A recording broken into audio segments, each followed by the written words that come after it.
नमस्कार दोस्तों, मैं जीवन राठौर आपका न्यू टारगेट एकेडमी के नए चैनल टारगेट 7 पे आपका स्वागत करता हूं। आपको जो पता ही है अभी कि नई वैकेंसी निकली है एसएससी जीडी 2022 में। इस वैकेंसी में जो सब कुछ है, क्या सिलेक्शन प्रोसेस रहने वाली है, वैकेंसी क्या है, एज लिमिट क्या है, क्वालिफिकेशन क्या है, सिलेक्शन प्रोसेस क्या होगा। सबसे पहले होगा कंप्यूटर बेस्ड टेस्ट।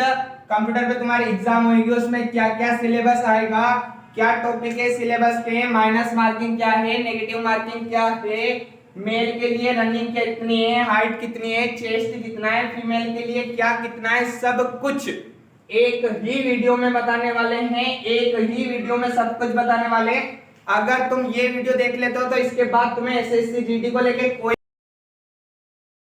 सब कुछ एक ही वीडियो में क्लियर होने वाला है। तो आज अपन देखते हैं एक एक टॉपिक को डिटेल से। ये सभी डिटेल से देखने वाले हैं। और सबसे मेन बात इस वीडियो की जो खास बात है वो ये है कि जो सिलेबस है वो टॉपिक वाइज कितना है। सबको पता है मैथ्स में 20 नंबर की आ रही है, लेकिन ये पता नहीं है कि 20 क्वेश्चन कौन सा आएंगे। तो ये भी दिखाएंगे। रीजनिंग में जो क्या टॉपिक है वो दिखाएंगे, हिंदी के टॉपिक दिखाएंगे, अगर आपकी इंग्लिश है तो इंग्लिश के टॉपिक दिखाएंगे, जीके जीएस करंट अफेयर से कितने क्वेश्चन आएंगे, 20 क्वेश्चन आएंगे, 2 नंबर का एक क्वेश्चन रहेगा, कौन कौन से टॉपिक आएंगे, सब कुछ दिखाएंगे। सबसे पहले देखते हैं वैकेंसी कितनी। तो वैकेंसी है 24,369। कितनी वैकेंसी है? तो 24,369 वैकेंसी है। एसएससी जीडी में कितनी वैकेंसी है? 24,369। और ये 24,369 है। पहले कंप्यूटर बेस्ड टेस्ट होगा, आपकी कंप्यूटर पे एग्जाम होगी, फिर फिजिकल के लिए आपको 12 गुना बुलाया जाएगा। मतलब इसमें 12 का गुना करके देख लो, इतने को कंप्यूटर बेस्ड एग्जाम में पास किया जाएगा। अगला देखते हैं एज लिमिट क्या है। तो एसएससी हर बार अपनी एज लिमिट रखती है 18 से 23 वर्ष।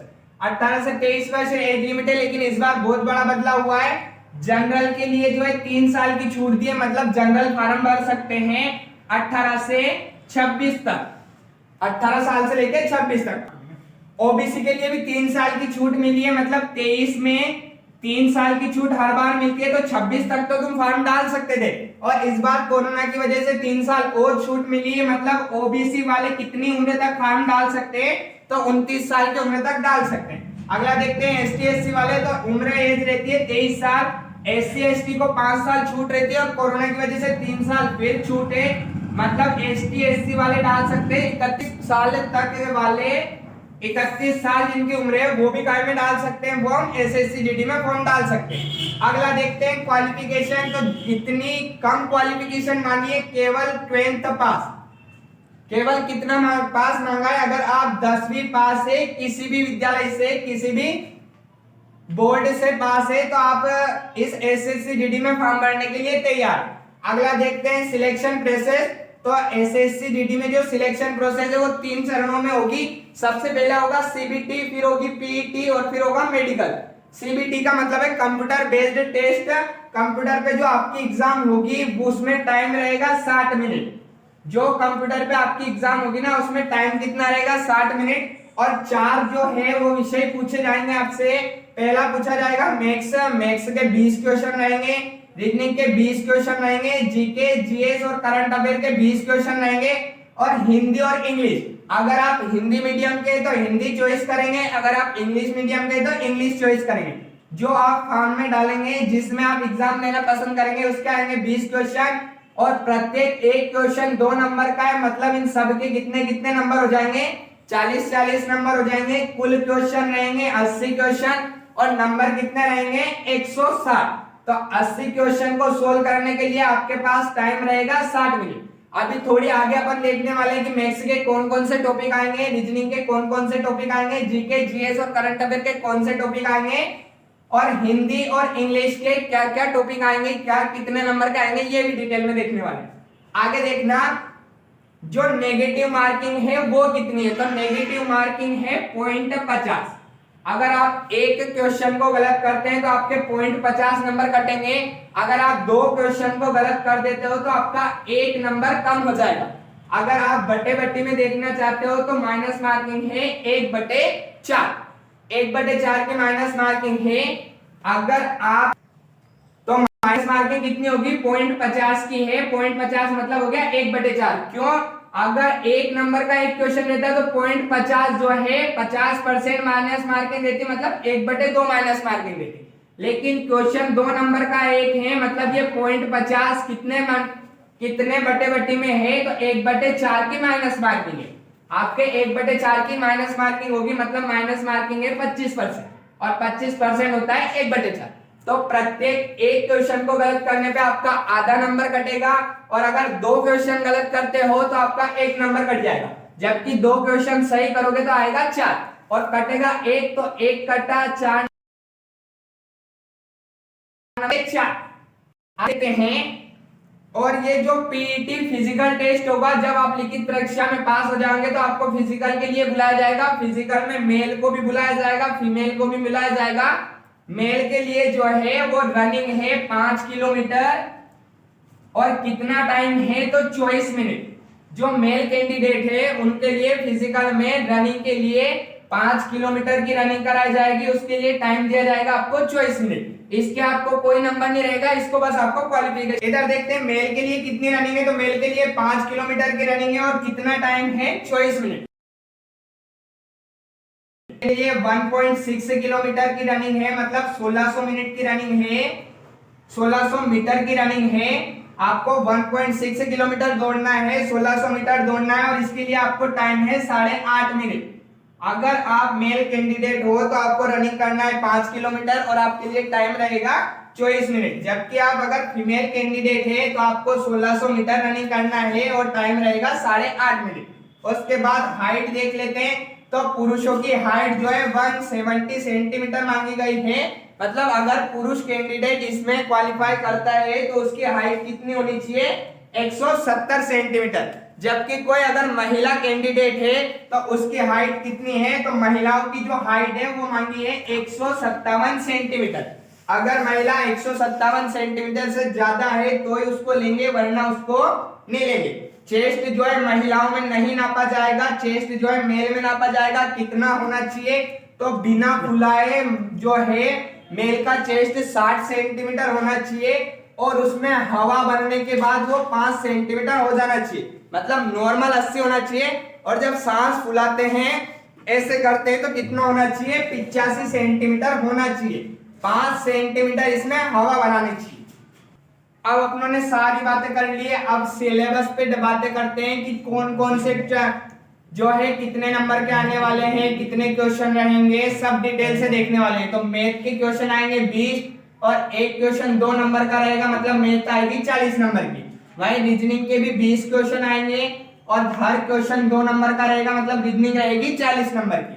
जीके जीएस करंट अफेयर जितना भी जीके जीएस है उन सबसे मिलाकर 20 क्वेश्चन आएंगे। हर क्वेश्चन 2 नंबर का रहेगा, मतलब जीके जीएस कितने नंबर का आएगा, चाहेगा वो इंग्लिश और हिंदी में से एक सब्जेक्ट आएगा। हर सब्जेक्ट के में 20 क्वेश्चन रहेंगे, और एक क्वेश्चन 2 नंबर का रहेगा, मतलब हिंदी भी कितने रहेगी 40 नंबर की। अगर आप इंग्लिश से पेपर देते हो तो इंग्लिश भी कितने नंबर की रहेगी 40 नंबर की। कुल क्वेश्चन रहेंगे 80 क्वेश्चन, और कुल कितने नंबर रहेंगे तो 160 नंबर रहेंगे। अब इस पे अब अपन इनको और अंदर तक देखते हैं कि मैथ में क्या आएगा, रीजनिंग में क्या आएगा, जीके जीएस करंट अफेयर के टॉपिक क्या क्या हैं। अगर आप हिंदी से एग्जाम देते हो तो हिंदी में कौन से टॉपिक है, और अगर आप इंग्लिश से एग्जाम देते हो तो इंग्लिश में कौन सी टॉपिक है, देखते हैं। अभी अपनों ने देखा था कि मैथ कितने नंबर की आने वाली है, रीजनिंग कितने नंबर की आने वाली है, हिंदी कितने नंबर की आने वाली है, और जीके कितने नंबर का आने वाला है। अब अपन देखेंगे कि मैथ में कौन कौन से टॉपिक आने वाले हैं, रीजनिंग में कौन कौन से टॉपिक आने वाले हैं, ताकि अपन टॉपिक वाइज तैयारी करके आसानी से एग्जाम को क्रैक कर पाए। तो सबसे पहले अपन देखते हैं मैथ को, कि मैथ्स में कौन कौन से टॉपिक आने वाले हैं। तो मैथ्स के टॉपिक लिखना डिटेल से, जो टॉपिक आने वाला है एसएससी जीडी में मैं वो ही दिखाऊंगा तुम्हें, और तुम्हें इन्हीं की तैयारी करना है। पहला टॉपिक है साधारण ब्याज, जिसको कहते हैं एसआई, सिंपल इंटरेस्ट। दूसरा लिखना चक्रवर्ती ब्याज, इस चक्रवर्ती ब्याज को कहते हैं सीआई। तीसरा लिखना अनुपात और समानुपात, अगर आपको एसएससी जीडी में सिलेक्शन चाहिए तो इन चैप्टर के हर एक सवाल को आपको आसानी से करना आना चाहिए। अगला चैप्टर का नाम लिखना मिश्रण एलिग्रेशन। इस मिश्रण के जितने भी टाइप के क्वेश्चन है सबको करना है तुम्हें। अगले टॉपिक का नाम लिखना साझेदारी। पार्टनरशिप में कोई काम छोड़ देता है, कोई काम बीच में आ जाता है, बीच में धन लगाता है, वो सारे प्रकार के क्वेश्चन कुछ भी नहीं छोड़ना है। ना मिश्रण में छोड़ना है, ना अनुपात समानुपात में, ना चक्रवृद्धि ब्याज में, ना साधारण ब्याज में। आगे देखना साझेदारी के बाद में लिखना औसत। औसत के जितने भी टाइप के क्वेश्चन है सभी टाइप के देखना है तुम्हें। फिर इन सब चैप्टरों की बहुत जल्द इस YouTube पे तुम्हें क्लासें मिल जाएगी। हर एक चैप्टर को डिटेल में पढ़ाया जाएगा। 2 महीने के अंदर अंदर ही ये सारा का सारा सिलेबस मैं आपको क्लियर करवा दूंगा। अभी आगे देखते हैं। औसत के बाद में लिखना आयु एज। एज के जितने भी क्वेश्चन है, आयु के जितने भी क्वेश्चन है वो सारे पूरे होने चाहिए आपके। अगला टॉपिक है समय और कार्य। समय और कार्य के हर एक सवाल आपको मैं करना सिखाऊंगा, टेंशन मत लो तुम। अभी देना टॉपिक लिख लो ताकि अपन देख लेंगे कि ये टॉपिक अपना क्लियर हो गया, ये बच रहा है। अभी अपन टॉपिक लिख रहे हैं। हर एक दिन आपको एक एक टॉपिक की क्लास मिल जाएगी YouTube पे। मैथ्स की भी मिलेगी, रीजनिंग की भी, जीके जीएस सब की मिलेगी। और हिंदी भी बहुत जल्दी शुरू करने वाले हैं। हिंदी का भी अभी लिखाएंगे टॉपिक कौन कौन से आएंगे। समय और कार्य के बाद में लिखना पाइप और टंकी। ये समय और कार्य के जैसे ही है, बस इसमें व्यक्ति काम करते हैं और इसमें पाइप काम करते हैं कि कोई पाइप किसी टंकी को इतने समय में भर सकता है, इतने समय में खाली कर सकता है। अगला लिखना समय, चाल और दूरी। ये बहुत खास चैप्टर है, इसको तो बहुत अच्छे से डिटेल से कॉन्सेप्ट क्लियर करके पढ़ना है अपने को, जो मैं तुम्हें बहुत जल्दी पढ़ाने वाला हूं। समय, चाल और दूरी। अगला देखना, अगला है नाव धारा कि कोई नाव जब पानी की दिशा में जाएगी तो 1 घंटे में कितनी दूर जाएगी, शांत जल में कितनी चलेगी, सब एकदम कॉन्सेप्ट क्लियर करके दिखाएंगे। इसके बाद रेलगाड़ी। रेलगाड़ी का टॉपिक, ट्रेन का टॉपिक, इसमें सारे के सारे सवाल, एक दूसरे के विपरीत वाले ट्रेन, एक दूसरे के समांतर चलने वाली ट्रेन, जब ट्रेन किसी पुल को पार करेगी, गुफा को पार करेगी, सारे के सारे सवाल दिखाएंगे।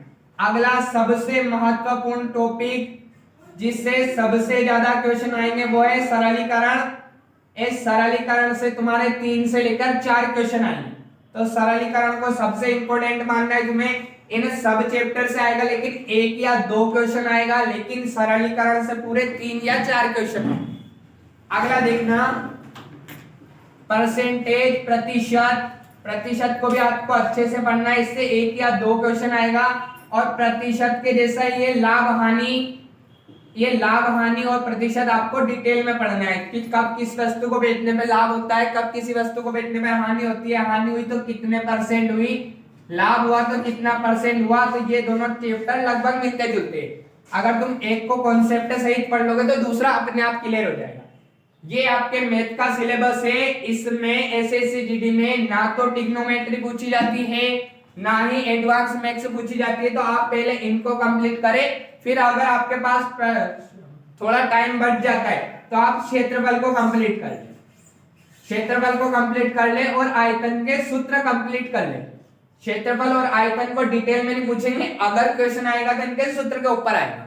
तो इनको पूरा करने के बाद अपन थोड़ा थोड़ा इन दोनों को भी पढ़ने वाले, अपन बिल्कुल भी डाउट नहीं रखने वाले हैं, इन दोनों को भी पढ़ेंगे ताकि अपना मैथ में से 20 में से 20 क्वेश्चन अटेम्प्ट करने का जो सपना है अपना, 20 में से 20 क्वेश्चन सारे के सारे करके जो 40 नंबर लेके आएंगे उसको अच्छे से लेके आएंगे। और इतनी शॉर्ट ट्रिक से पढ़ेंगे ये कि आप हर क्वेश्चन को 1 मिनट में ही कर पाएंगे, तभी जाके आप 60 मिनट में 80 क्वेश्चन करेंगे। तो जीके के क्वेश्चन तो 1 मिनट लगेगा नहीं, मैथ और रीजनिंग का क्वेश्चन अगर 1 मिनट में 1 हो जाएगा तो तुम आराम से इसमें सिलेक्शन पा जाओगे।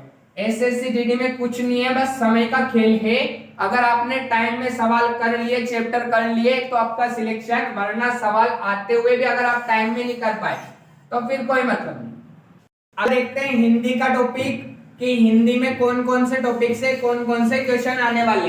तो सबसे पहले हिंदी में तुम्हें पढ़ना है मुहावरे। मुहावरे आएंगे एक या दो नंबर के, कि कौन सा मुहावरा क्या मतलब क्या निकलता है, किस मुहावरे का अर्थ क्या है। इसके बाद आएंगे पर्यायवाची शब्द, पर्यायवाची शब्द आएंगे एक या दो। उसके बाद आएगा शुद्ध वर्तनी, आपको वर्तनी शुद्ध करनी रहेगी, वो आएगा एक क्वेश्चन एक नंबर का। उसके बाद आएगा अशुद्ध वाक्य, अशुद्ध वाक्य जो रहेगा उसको आपको शुद्ध करना रहेगा, ये या तो 2 नंबर के आएंगे या 3 नंबर के आएंगे। इसके बाद देखना अशुद्ध वाक्य के बाद में आएंगे समानार्थी शब्द, आपको किसी भी शब्द का समानार्थी शब्द बताना रहेगा, समानार्थी शब्द का एक क्वेश्चन आएगा। इसके बाद देखते हैं तो कोई भी पूरा शब्द लिख देगा, उसमें एक जगह रेखा बना देगा वो कुछ, और तुम्हें बताना पड़ेगा कि इस रेखाखंड की जगह अपन दूसरा शब्द क्या लिख सकते हैं। तो रेखाखंड आएंगे पूरे 3 नंबर की, पूरे 3 शब्द एक पूरा पैराग्राफ लिख देगा, उसमें एक शब्द के नीचे लाइन कर देगा, अपन उस शब्द के उस लाइनिंग वाले शब्द के अलावा वहां क्या लिख सकते हैं वो अपने को लिखना पड़ेगा। तो ये रेखाखंड कितने नंबर के आगे, 3 नंबर के। अगला देखना, तो अगला है विलोम शब्द, विलोम शब्द मतलब उल्टे शब्द। तो विलोम शब्द आएंगे आपके 2 नंबर के, 2 विलोम शब्द आएंगे, आपको विलोम शब्द की अच्छी खासी तैयारी करना है। अगला आएगा सबसे महत्वपूर्ण है गद्यांश, पूरा गद्यांश आएगा, उसमें 5 रिक्त स्थान रहेंगे, प्रत्येक रिक्त स्थान के पीछे उनके नंबर लिखे रहेंगे कि ये पहला रिक्त स्थान है, ये दूसरा, ये तीसरा, और नीचे क्वेश्चन में पूछेगा कि बताइए चौथे रिक्त स्थान में क्या आएगा। तो ये पूरे 5 नंबर के आएंगे, एक बड़ा सा गद्यांश लिखा रहेगा, उसमें 5 जगह रिक्त स्थान रहेंगे, उन रिक्त स्थान में क्या आएगा अपने को भरना रहेगा। तो गद्यांश आएगा 5 नंबर का, उन गद्यांश में जो बीच में जहां जगह छूटी रहेगी वहां क्या आएगा उसका अपना वहां आंसर बताना है। ये आपके हिंदी का सिलेबस कंप्लीट हो गया। अभी अपनों ने देखा कि हिंदी में कौन कौन से टॉपिक पढ़ना है, अब अपन देखते हैं रीजनिंग में कौन कौन से टॉपिक पढ़ना है। तो रीजनिंग आएगी 20 क्वेश्चन आएंगे रीजनिंग के, और रीजनिंग 40 नंबर के आएगी। अब ये जो 20 क्वेश्चन आएंगे ये किस किस टॉपिक से आएंगे ये अपने को देखना है। तो आ जाओ देखते हैं। तो रीजनिंग में पहला टॉपिक है बैठक व्यवस्था। ये बैठक व्यवस्था एक लाइन वाली बैठक व्यवस्था भी आ सकती है, सर्कल वाली भी आ सकती है, एक टेबल के चारों तरफ बैठने वाली भी आ सकती है, कुछ भी आ सकता है। तो अपने को बैठक व्यवस्था पढ़ना है। रीजनिंग में तुम्हें पढ़ाने लग गया ऑलरेडी चैनल पे, और 1-2 वीडियो मैंने डाल भी दिए, तो आप उसमें से देख लेना। मैं जल्दी अपने चैनल पे सारे के सारे रीजनिंग के टॉपिक आपको एकदम कॉन्सेप्ट की सहायता से क्लियर करवाने वाला हूं। पहला हो गया बैठक व्यवस्था। बैठक व्यवस्था के बाद में हो जाएगा कोडिंग डिकोडिंग।